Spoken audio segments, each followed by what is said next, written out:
So I don't know if you have any fun, interesting facts for us about, freight going into shows or anything like that. Like, do you have any sense how many trucks go into a show? But if you got that, I just imagine all these trucks just lined up around cities, and just thinking how many there must be to get into that show. That's just mind blowing. It is mind blowing when you think about it. I mean, a big show, the big mammoth shows, the IMTS, the PAC Expos, the CESs, top 10 shows, there's well in excess of 1,000 trucks delivering freight to and from those shows. And if you think about it, 1,000 trucks, they're each 53 feet long. That's 10 miles if you line them up, and 10 miles of trucks just delivering to one show. So it's quite an ordeal trying to get those in and out. That's why they have 4 or 5 day move-ins for shows like that, because how can you possibly unload 1,000 trucks in a day? It's just, you have to be unloading them every second of the day practically. Yeah. And really, it's mind blowing when you think about, you have that many trucks going back out. So that's the 10 miles of trucks have to get loaded in that really short period of time. Wow. Absolutely. That's why, like I mentioned earlier, you see a lot more longer wait times in the move out, and it's not unusual to see a truck layover overnight. So they may get there at Friday at 8 a.m. They don't have enough time to load all the trucks that are checked in, so there'll be a layover until the next day. And I always try to tell people, whenever they're shipping in and out of a big show, please build in some wait times into your budgets, because you will more than likely see extended wait times at big shows. That's really good to know. That's a really important thing to know. And even as somebody who's been doing this all this time, I usually think about the freight quote and not the wait time as much. And yeah, we don't like to give surprises to our clients. No, I mean, the wait time isn't anywhere close to what the freight charge is typically, but it is. It's just, we're not. Correct. Yeah. I mean, it could be in the hundreds of dollars. So it's worth noting that needs to be anticipated if that arises, if that comes up. Yeah. Yeah. So it's just amazing to imagine the 10 miles in trucks and 10 miles out of trucks. What an luckily they're parked side by side. So it would be kind of weird to see 10 miles of trucks. Well, I know. So they're all kind of in a little Tetris game of their own in a parking lot somewhere.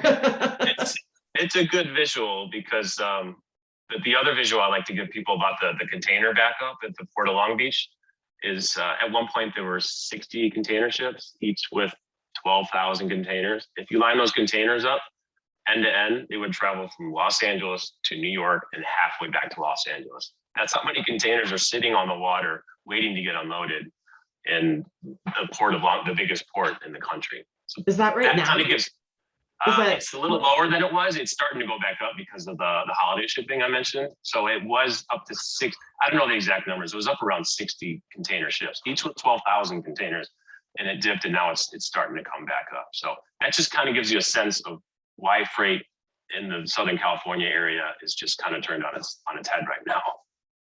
That's crazy. Is anybody delivering to other ports? Other ports have gotten more popular over the last 10 years. It's because of the congestion there. Savannah, Georgia, Jacksonville, Virginia Beach, Newark. The eastern ports they haven't caught up. They're nowhere close to. Long Beach is the Vegas of ports, and they're by far the biggest. But the East Coast ports are starting to get busier. You just picture all those flashing lights on those containers. If you've ever driven by it, it's you've been to the Long Beach Convention Center. It's just north of there, and the amount of cranes you see sticking out of the water is crazy. It's really amazing. I mean, when you think about that, that's our economy, isn't it? It is a big part of our economy. I mean, if you try to add up the amount of the dollar value of the goods sitting on those containers, it's in probably the hundreds of billions of dollars. It's crazy. Yeah.